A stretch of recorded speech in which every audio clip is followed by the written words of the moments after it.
Hey everybody, welcome back to RPG Rookies, where we cover Dungeons and Dragons, tabletop role-playing games, dungeon crawlers, and all things fantasy. I am your dungeon minion. You heard right, I said minion, because I'm certainly no master. Today we're going to be unboxing and reviewing this product right here, Dungeons and Dragons role-playing game starter set. In particular, this is for the 4th edition of Dungeons and Dragons. Easy to set up and play, includes dice, dungeon tiles, and tokens. Now, just a few days ago, I reviewed another product for the Dungeons and Dragons 4th edition, and that was this starter set right here, the Red Box starter set. And today I'm going to be reviewing this one here. I believe this came out a few years prior to the Red Box set. And just showing off what's inside and talking about the contents therein. So let's just start by opening this box right here, seeing what's inside. And all right, so I did buy this used on eBay. Got it for a pretty good price. Some tokens here are loose, and some pieces have been punched out over here. But first of all, we have all of these tokens here that are going to be used for your different creatures and monsters and bad guys. And most of these tokens are these nickel-sized tokens here. But for some of your larger, more terrifying baddies and creatures, we have these larger tokens. Right here, you got the gelatinous cube over here. And this is double-sided, actually. We have a red dragon here. So yeah, each of these tokens, just notice that, they're double-sided. So I guess for the purposes of whatever monster you have in the game. And yeah, there's a number here. I'm not sure. I'm guessing that's their hit points that's printed on the token. Maybe their armor class. So here we have a giant, looks like a dire wolf here. Okay. So lots of tokens here to represent and cover a bunch of different types of monsters and bad guys that you can encounter throughout the course of your play. So let's just set that aside there. I'll punch those tokens out, the remainder on my own time here.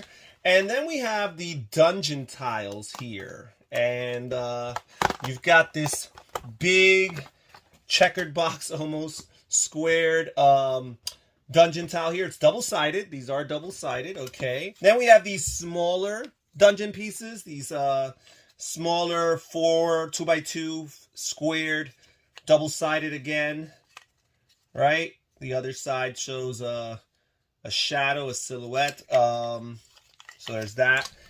And here we have yet another dungeon tile pieces here. More dungeon tile pieces. More of these smaller 2x2 squared shaped ones.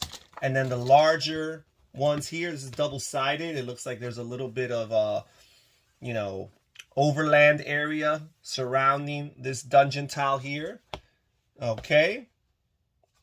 All right. And that's it as far as the dungeon tiles are concerned. Now let's see the books that come in this set here. So first of all, we have the 4th edition Quick Start Rules. It says in the bottom here, includes role-playing game, quick start rules, and ready-to-play characters. So it's only 16 pages. This is very typical of these starting introductory products to include abbreviated, truncated versions of the Dungeons and Dragons rules here in basic form here. And let's see what we have inside. So first of all, it gives you a welcome to D&D. It talks about the core mechanic at its heart. The D&D game uses a core game mechanic. Once you master this, you know how to play the game. It all revolves around task resolution. How do you know if your sword swing hits the owlbear? If your bluff tricks the guard? If your fire blast hits the kobolds? It all depends on these basic rules. And then it goes into detail about skill checks and the D20. It talks here about attack rolls, encounters, non-combat encounters, combat encounters, the different actions you can take during the combat sequence here. It talks about taking your turn. It talks here about attacks and damage, critical hits, flanking, and combat advantage here. Then it talks about movement. Okay, So let's continue here. Lots of discussion on combat. Then it talks about the character sheets and the skills. And then it comes here with these pre-made characters. Right here you have your dwarf fighter character here. And the only... you got the name and the gender, which are open blanked, so you can fill them out to your heart's content. Create a name for your character, give a gender. But all the other stats and features, at-will powers, and what have you, these things are all... already predetermined based on the rules over here. And then over here, we have the, and it tells you their second level and third level additional abilities that you will add there. Here we have the Halfling Rogue over here. And again, this is all pre-populated, already filled out for you. It tells you their height, their weight, their languages, their alignments, and you have your name and gender, which is up to the human player to decide. Then we have the Eladrin Wizard over here. And we have the Human Cleric. And finally, we have the Dragonborn Paladin. So it gives you 5 different characters that are already pre-made and ready for players to head out. I think that's one of the advantages that these starter sets come with.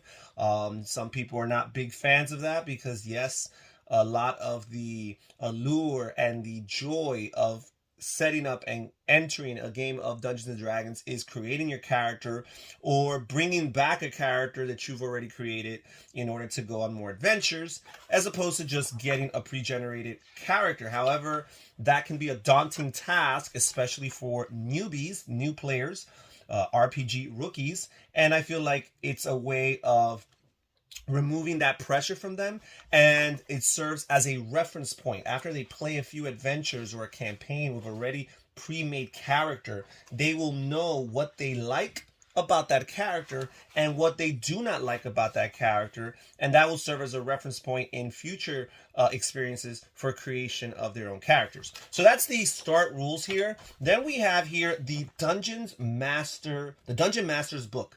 So this is a thicker book. And let's see here, it is 60 or so odd pages, 64 pages, although a few of the back pages here are just advertisements. But let's see what we have in here. We have more introductory information here, in particular from the perspective of the Dungeon Master. It explains the role of the Dungeon Master, and it gives you some tips on how to narrate the story, how to play the masters, and how to design the dungeon. So here we have some quick start rules. A lot of this is overlap from what we find in the quick rules here. A lot of it is repeated information, so keep that in mind. Some nice artwork here on the bottom, and again, a lot of repeated information as far as attacks and so on. It looks like it might go a little bit more into detail as far as those things are concerned. And then some detail here on the skills. And talks about hit points and healing and dying, which the quick rules covered as well. Here it goes into detail about the different conditions. You've got blinded, dazed, deafened, prone, petrified, surprised, unconscious, weakened. Then here it explains how to use monster statistics, right? And describes them. It'll tell you how a small, medium creatures occupy 1 square, while large creatures occupy 4 squares. That is 2 by 2 space. Then here we have Beneath the Village of Harkin, an adventure. So the starter set here does come with an already made adventure. Here we have a map of the land with the key here on the bottom. We have the Harkin village here, and it goes into detail describing the village, tells you how to involve the adventurers. And here we have the first encounter in this adventure here. Enter the dungeon. Then, what else do we have? We have the Hall of Vermin. Here we have Leader of the Pact, and it tells you everything here, the setup, the tactics. It gives you the layout of the dungeon so that you can use the tiles that the game already comes with in order to set up the dungeon. Here, okay, it goes more into detail here about creating adventures. Talks about monster rolls and what have you here. And here it tells about encounter components. Okay. Talks about spending your experience point budget here. And encounter settings. In particular, it talks about interesting areas. It talks about getting the terrain mix right. Here it talks more about skill challenges. It goes into detail as far as the skill challenges are concerned. Here we have a section here for traps and hazards. Really like this image here. And then again, more information about actually creating the dungeons. And now on the back over here, towards the back, we have some monsters. So the monsters here, we have the Bat Shadow Hunter. We have the Fire Beetle over here. And we have the Black Dragon and the White Dragon right here. So there's that. We have the Dragonborn, which includes the Rage Drake over here. And we have the Spire Top Drake over here. And the Spitting Drake. Okay. Then over here we have the Dwarf. We have the Elf. The Elf Archer. The Dwarf Bolter. We've got the Gelatinous Cube. It has to make an appearance. Quite often it does. We have the Ochre Jelly. Right alongside the Gelatinous Cube, we have the Gnome Arcanist. We have the Goblin Cutter, and the Goblin Hexer, and the Goblin Sharpshooter, and the Goblin Warrior. So 4 different types of goblins. And of course, we have the Hobgoblin as well, the Hobgoblin Archer, the Hobgoblin Soldier, the Hobgoblin Warcaster, and the Hobgoblin Commander. We have Halflings, the Halfling Slinger. We have some human enemies to deal with. The Human Rabble, the Human Guard, the Human Mage, the Human Bandit. We have the Kobolds here, the Kobold Minion, the Kobold Skirmisher, the Kobold Slinger, the Kobold Dragon Shield, and the Kobold Worm Priest. Then we have the Kruthic here. We have the Kruthic Hatchling, the Kruthic Young, the Kruthic Adult.